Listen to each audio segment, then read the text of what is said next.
technology exists to help us achieve the things that we wouldn't be able to achieve without it. Take on Tech looks at the advantages and downside of technological innovation in a world that is becoming increasingly dependent on new digital technologies. Every Monday at 10:30 p.m.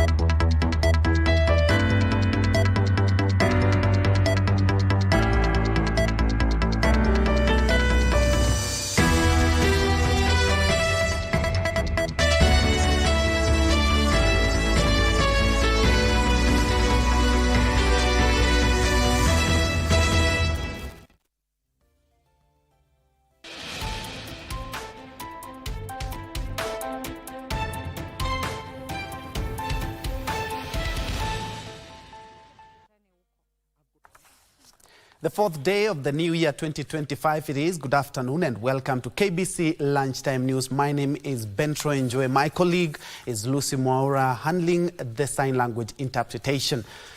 Straight to the news, Migori County Government is assuring residents that drug shortage in public health facilities is being addressed. According to County Executive Committee member for Health, Caleb Opondi, the County Secretary Oscar Olima, the situation has been caused by delays in the release of funds from the National Treasury to the counties. Residents have expressed frustrations at the lack of medicines in the public facilities, which has forced them to dig deeper in their pockets when buying drugs from local chemists. On Saturday, nilikuwa na mgonjwa. Nilipeleka mgonjwa akakuwa admitted. Baadaye daktari alifanya mambo zake zote, lakini bahati mbaya hatukupata dawa. Ilinibidi sasa nitoke nje niende kwa pharmacy niende ninunue dawa. Whenever we have pharmaceutical products brought to our department for use, there are things which are consumed, both pharmaceutical and non-pharmaceutical products. We can't say that at per se we don't have them in our facilities. We have them, and if at all there is inadequacy, there are things which we are going to sort out, and already we have procured them, and very soon we are going to distribute them to all our health facilities within the county. Their overall request for the 2024-25 financial year was 3 or 4 billion shillings. They only got 127, which means there was a big deficit. When they get a deficit at the national level, it also affects us as counties.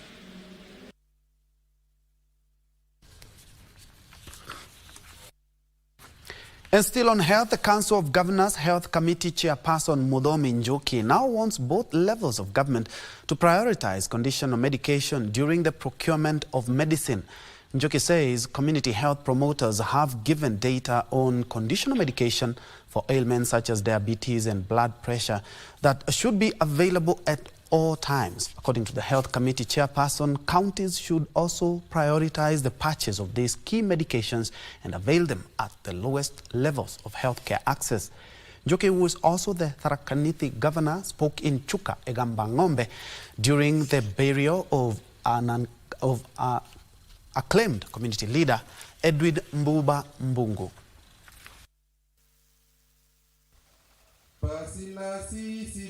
Madawa ya conditions Bwana Nduraku isikose hospitali zetu. Singependa kusikia kuna dawa imekosa ya diabetes kwa kliniki zetu. Singependa kusikia kuna mama ameenda kwa kliniki yetu akaambiwa hakuna dawa ya high blood pressure. Ikuwe available, hatutaki kujua nani atalipa, wapewe, tuongee mambo ya malipo baadaye. And that is why tumeleta watu wanaitwa CHP Bwana Nduraku, ambaye wanajua ni nani kwa kijiji yako na hiyo condition.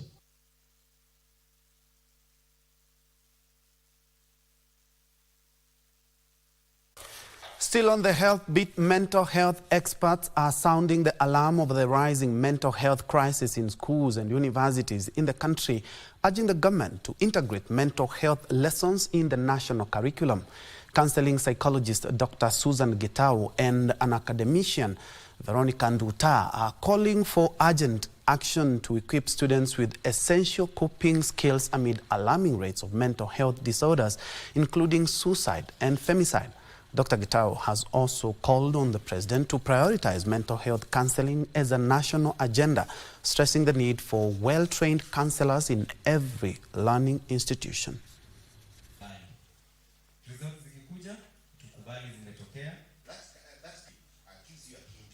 We already have the targeted centers that can make a very big difference. That is the learning centers. All learning institutions, beginning from the lowest level to the highest level, basic counseling and mental health skills must be taught. And people must be held accountable, and especially where things don't go right. So we also need reinforcers, implementers, and we need serious monitoring and evaluation of these curricula that we call life skills and mental health for those universities or colleges that have. Here in ZTech we have sessions, very often sessions. Every month we usually invite a guest speaker to discuss about mental health to our students and also to our staff, so that we know how to deal with issues when they come. We see when we leave the mental health issue on its own, then it turns to depression, and then we have issues that are coming up from there. In other news, the chairperson of the Kenya National Commission on Human Rights, Rosaline Odhiambo Odede, is dead.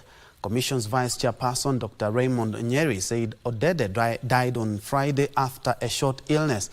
Njue mourned Odede's demise, saying it is a big blow to the commission and the nation at large. And while condoling with the family and friends, Njue stated that her exceptional service in advocating for human rights will be remembered by all. Odede will be remembered for calling out the government to conduct proper investigations on the killings of Kenyans during the Gen Z-led protest in June of 2024. Odede was appointed the chairperson of the commission in December of 2021 by retired President Uhuru Kenyatta.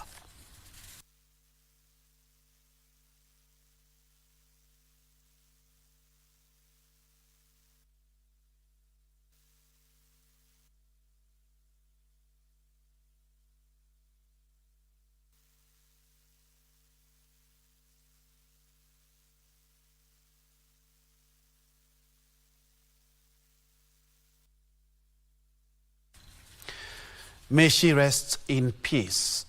In other news, a section of religious leaders from Makueni County has come out strongly to condemn the alleged violation of human rights in the country, saying the country is headed in the wrong direction. Led by RGC Apostolic Bishop Dr. Josephine Kitonga, the leaders are now calling on the top leadership of the country to rise to the occasion and stop the ills that have portrayed Kenya as a country that tolerates impunity with total disregard to the rule of law. The leaders further lamented about high taxation, unemployment, and health crisis that has disenfranchised hundreds of Kenyans seeking medical attention in different health facilities in the country.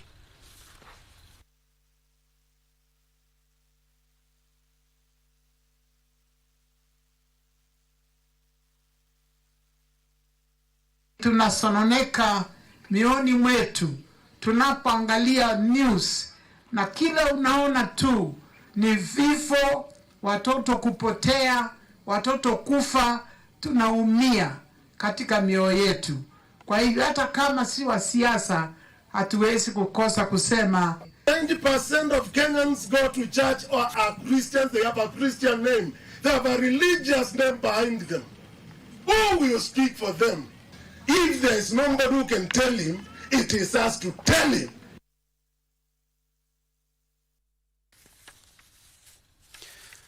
More than 1,600 community health promoters in KNCHR County have received their stipends after waiting for more than 1 year. The CHPs received their 6-month stipends amounting to 15,000 shillings each, with a promise to settle the balance as soon as possible. KNCHR Governor Eric Mutai, who met the community health promoters at Kiprugut Chumo Stadium, acknowledged the national government for making its 50% payments on time. Is that we are supposed to pay 50-50.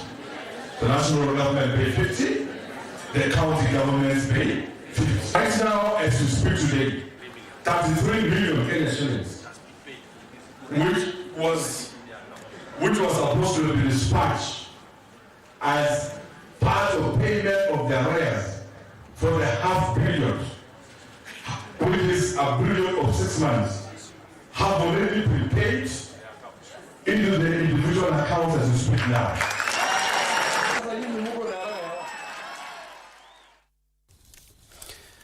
Moving on, a civic organization in Kiambu County is urging the National Assembly to hasten action on a petition that seeks to make public the images on its mess. Kuungana Kujenga Kenya Secretary General David Kingengere Waititu says the clerk of the National Assembly acknowledged receiving the petition on 9th November 2023, but no action has been taken since then.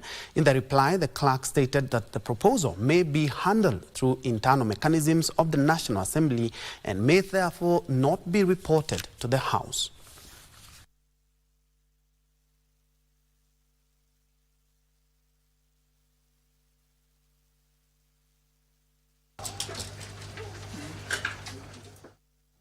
Public so that the people of Kenya would be able to demystify whether the symbols displayed by the maize represent Freemasonry, devil worship, or other known cultures. My appeal, they do something before 2025 ends.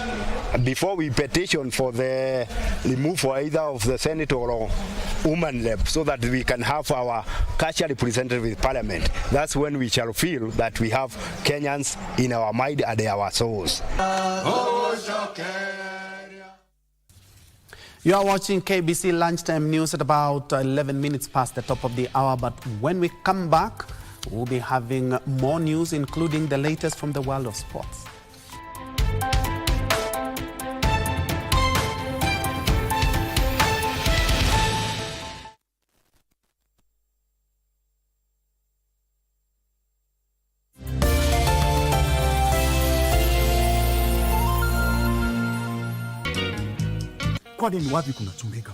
I am headed home. Just kuja tukutane huko. I've got nothing to discuss with you or with your family. Who is blowing your phone? Tell me the truth. Is KNCHR still digging? KNCHR will never rest until this is Black Eagle under. Why do you have to keep on bringing my late husband's name every time you talk about hurting us? You know, Joel would never forgive me if I hurt his first love. Besides, you're on my payroll. And Nick, no sideshows. No sideshows. You're sounding more scared than I am. Because he's suspecting. Well, if he doesn't have any proof, I'm safe. That is the point. Over the past 20 years, National Council for Persons with Disabilities has made significant strides in raising awareness, lobbying for policy changes, and empowering persons with disabilities. We look with pride to what this nation has achieved over the last 40 years. Employment, especially for persons with disabilities, still remain a challenge in the country. However, it is a deliberate step we take towards changing this that will actually change the narrative in the future. Referring to the Employment Act, Sections 5.3 of the Employment Act, Cap 226, prohibits discrimination based on disability in recruitment, training, and terms of employment. Differently able.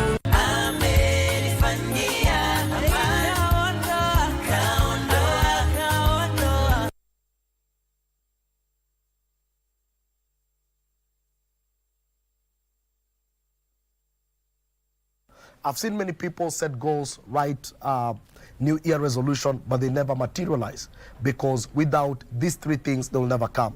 There are 6 areas that I want us to look at: your health, your academics, your finances, your spirituality, your family, and your relationships. In the corporate world, they say your net worth is equal to your network. So there are relationships that you need to pursue. Strategize on the 6 pillars, and you're going to have a very balanced 2025 and a very healthy 2025.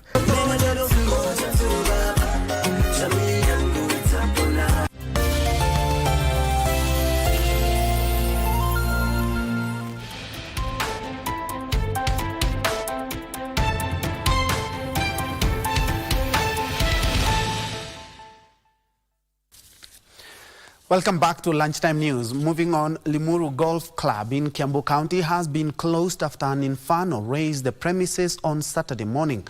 Confirming the incident, Limuru Deputy Commissioner Charles Mukere said investigations to establish the cause of the fire are currently underway. The golf club's chairperson John Kieru said the fire was contained, but over 500 employees have been left stranded and property estimated to be worth millions of shillings destroyed. We were called around 4 in the morning, informed about a fire. Investigations have started. We are yet to know exactly where it started from, but we are hoping that the members will be able to have the courage to bear this loss. It is a venue where it takes center stage in development of youth, particularly in sports, and also a place that is known for tourism. It's a huge loss.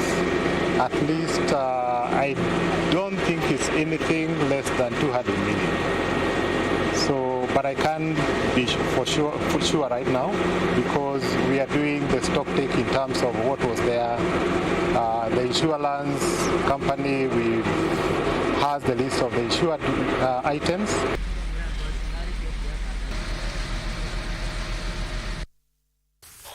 From Kiambu to Kisii, where traders at Mogonga Market, the second largest open-air market in the county, have threatened to boycott remittances of revenue to the county due to the alleged deplorable state of the facility. Protesting at the market, the traders gave the authorities an ultimatum of 2 weeks to start revamping the facility or risk non-payment of the levies due to the devolved unit. The traders say the market needs modern sanitation facilities and street lighting, among other social amenities. They have petitioned Governor Simba Arati to intervene as a matter of urgency. Pesa ilitumwa milioni 50 na president wetu Ruto akapea, sijui ni governor, sijui bali silielekea.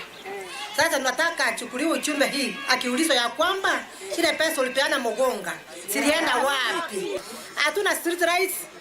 Watu wanakuja wanachificha kwa ile sunte, wanaanza kupiga watu. Mogonga hatuna hata choo.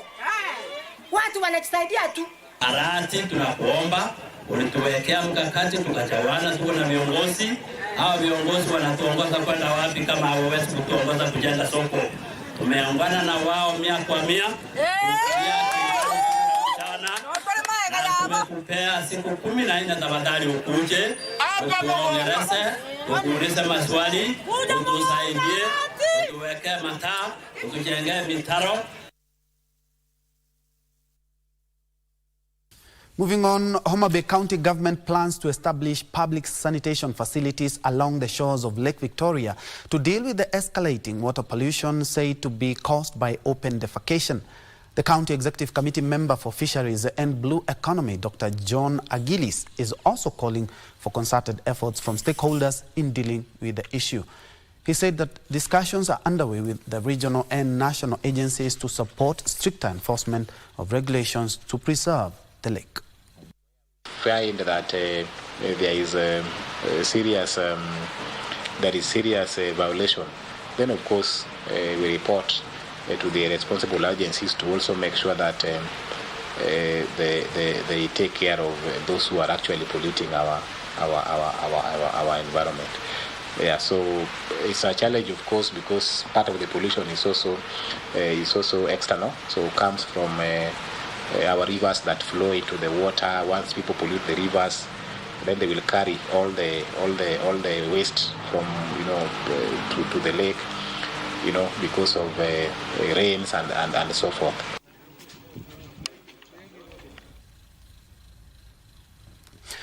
In other news, Milimani High Court on Friday issued an conservatory order blocking Bruno Oguda Obodo from taking over as the managing director of the East African Portland Cement Company, EAPCC.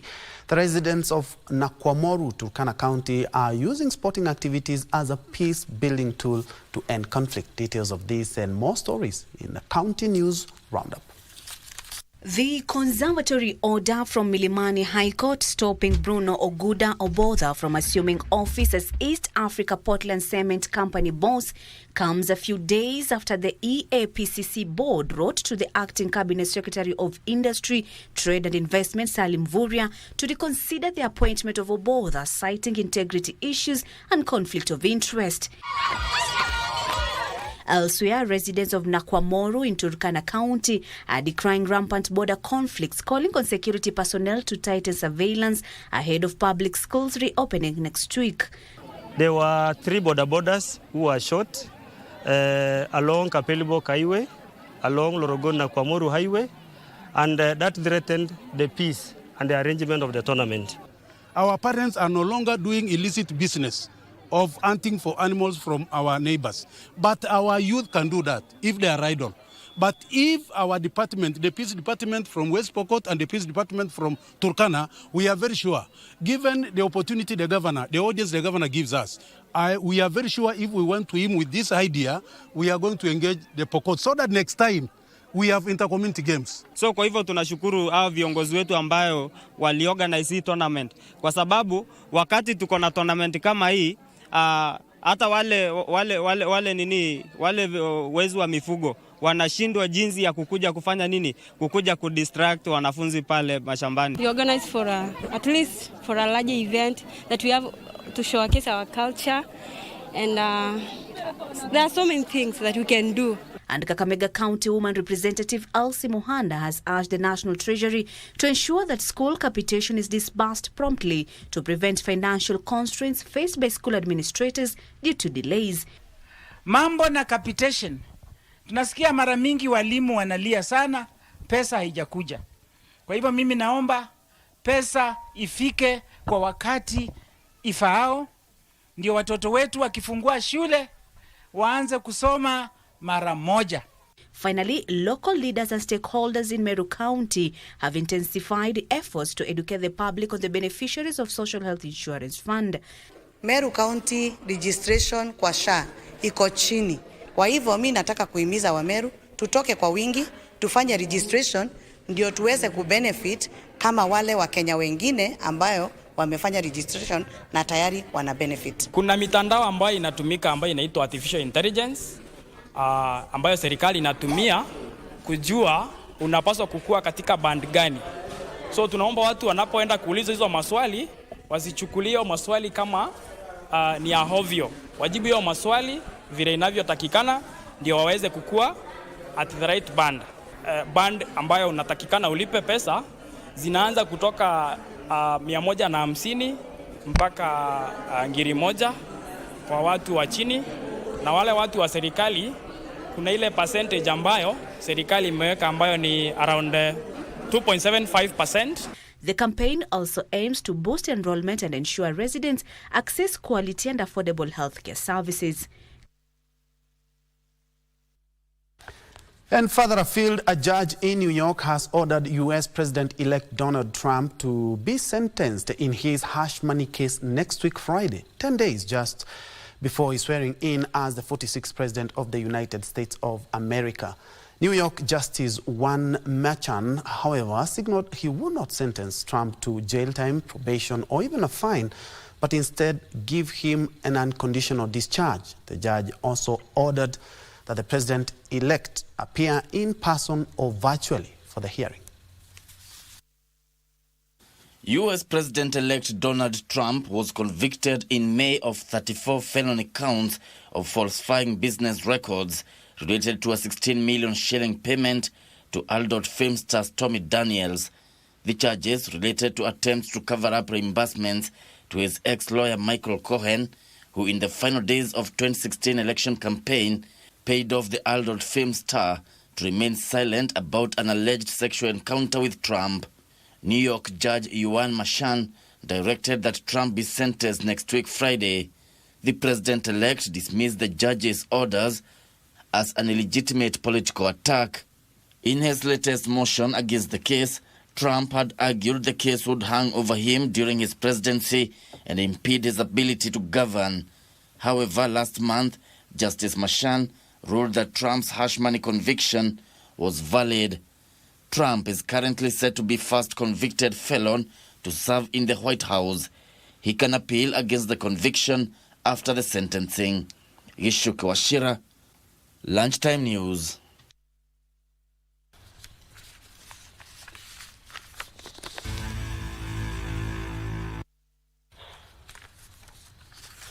Switching gears to sports now, where the national soccer team Harambee Stars will face Burkina Faso tonight in the opening game of the Mapinduzi Cup at Gombani Stadium in Zanzibar.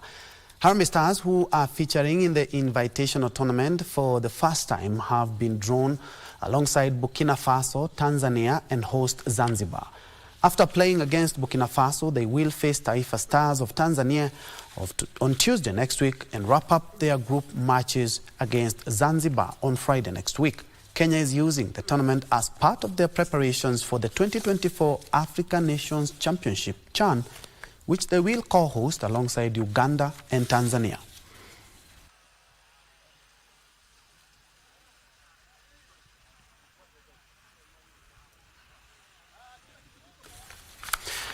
Jude Bellingham missed a penalty but rectified his mistake in the 95th minute as he helped 10-man Real Madrid beat struggling Valencia 2-1 in a thrilling match at the Mestalla Stadium. To move to top of La Liga table, Real Madrid is now 2 points above second-placed Atletico de Madrid with 43 points, while Valencia is 19th on the relegation zone with only 12 points. And in Italy, AC Milan came from behind to set up an Italian Super Cup final against their bitter rivals Inter Milan, who eliminated Atalanta by 2 goals on Thursday. Kenan Yildiz put the Old Lady ahead in the 21st minute, but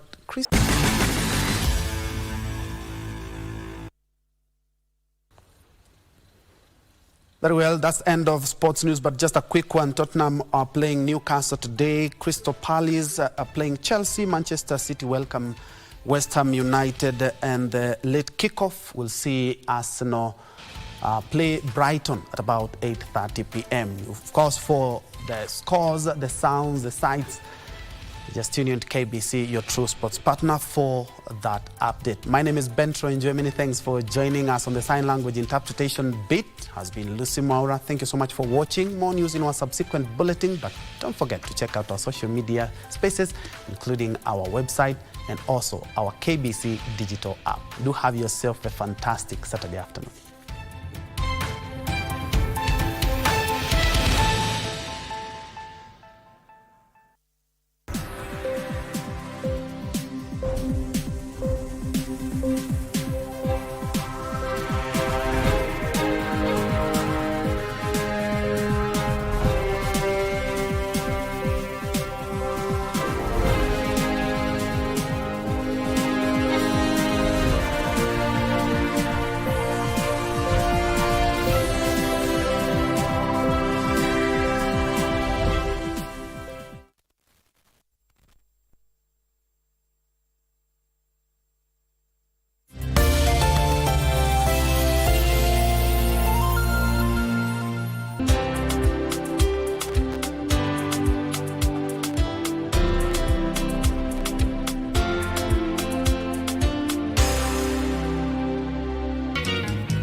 Kwani ni wapi kunachumika wewe? I am headed home.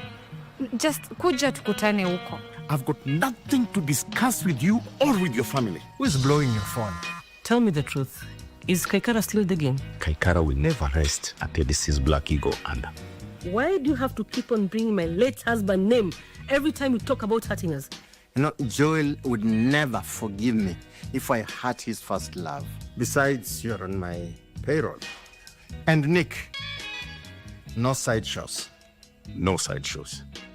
You're sounding more scared than I am. Because he's suspecting. Well, if he doesn't have any proof, I'm safe. That is the point.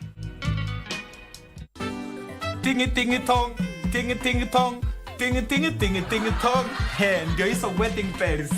Sasa nikuulize, kwani unaoshanga library kupitia kwa dirisha ama kwa ventilation? Did you just call me fat?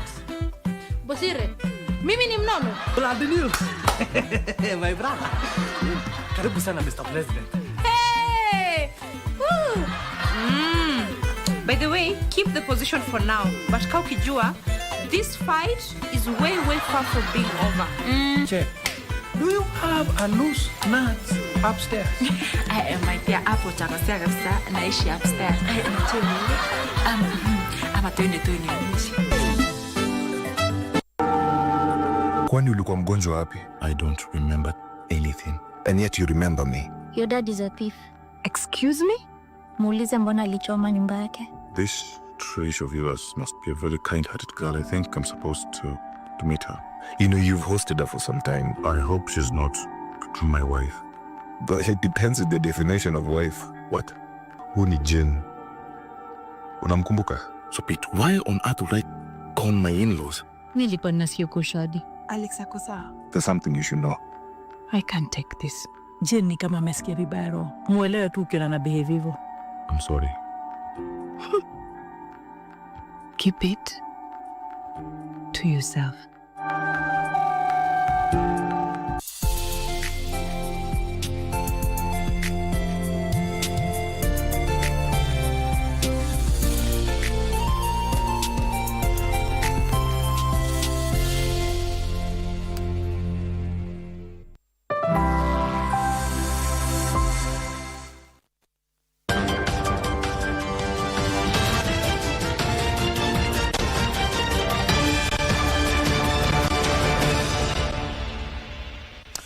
Hujambo mwanadunia popote ulipo, karibu sana katika makala mengine, makala ya dunia wiki hii, tukiangazia taarifa za kimataifa kutoka kila pembe kote ulimwenguni. Ni kwa ushirikiano mkubwa sana wa shirika la utangazaji humu nchini KBC na shirika la Xinhua kutoka China. Katika makala ya juma hili, ulimwengu wa ukaribisha mwaka 2025 kwa mbwembwe na shamra za kipekee. Alikuwa rais wa 39 wa Marekani Jimmy Carter aga dunia akiwa na umri wa miaka 100 na atandaliwa mazishi ya kitaifa tarehe 9 mwezi huu.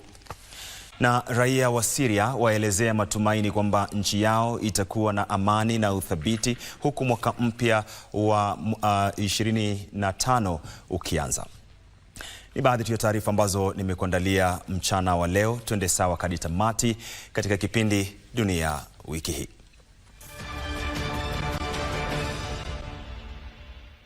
Karibu, mimi ni Isaac Lemoka na moja kwa moja tuanze na taarifa yetu kuu ambapo ulimwengu uliukaribisha mwaka mpya wa 2025 kwa mbwembwe za kipekee huku watu wakielezea matumaini kwamba hali itaimarika.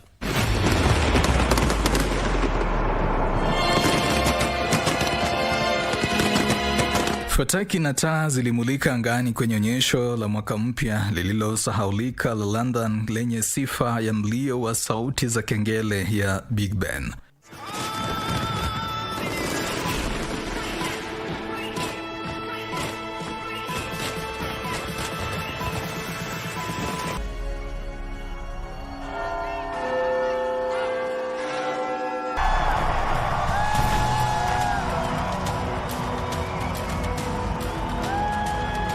Katika muungano wa milki za Kiarabu, Dubai kulikuwa na onyesho jingine kubwa la fataki la kukaribisha mwaka mpya katika jengo refu zaidi duniani la Burj Khalifa kukaribisha mwaka 2025.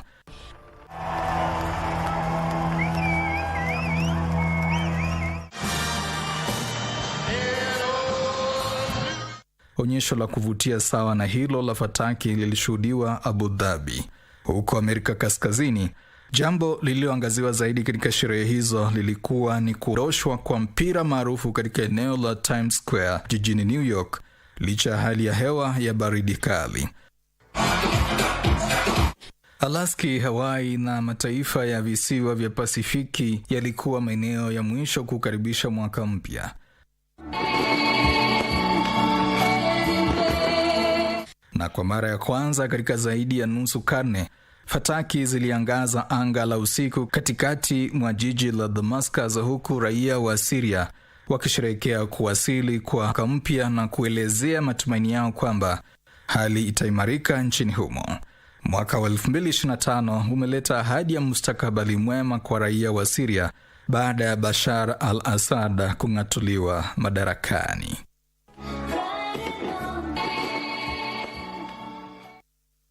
Nchini Marekani, Jimmy Carter aliyekuwa rais wa 39 wa Marekani kuanzia mwaka 1977 hadi mwaka 1981 aliaga dunia mwishoni mwa mwaka uliopita huko Plains, Georgia, akiwa na umri wa miaka 100 kwa mujibu wa familia yake. Carter ambaye kabla ya kuchaguliwa kuwa rais mwaka 1976 alikuwa gavana wa Georgia baina ya mwaka 1971 hadi 1975. Alihudumu kwa kipindi kimoja pekee kilichokumbwa na misukosuko mingi, ikiwemo kudorora kwa uchumi na gharama ya juu ya maisha. Baadaye alishinda tuzo la amani la Nobel. Alishindwa kwenye kinyang'anyiro cha kipindi cha pili uongozini na Ronald Reagan. Chanzo cha kifo chake hakikutangazwa mara moja, ingawa alikuwa akitibiwa kutokana na saratani ya ngozi iliyosababisha uvimbe kwenye ini na ubongo wake. Mkewe Rosalynn aliaga tarehe 19 mwezi Novemba mwaka 2023 akiwa na umri wa miaka 96. Carter ameacha watoto 4,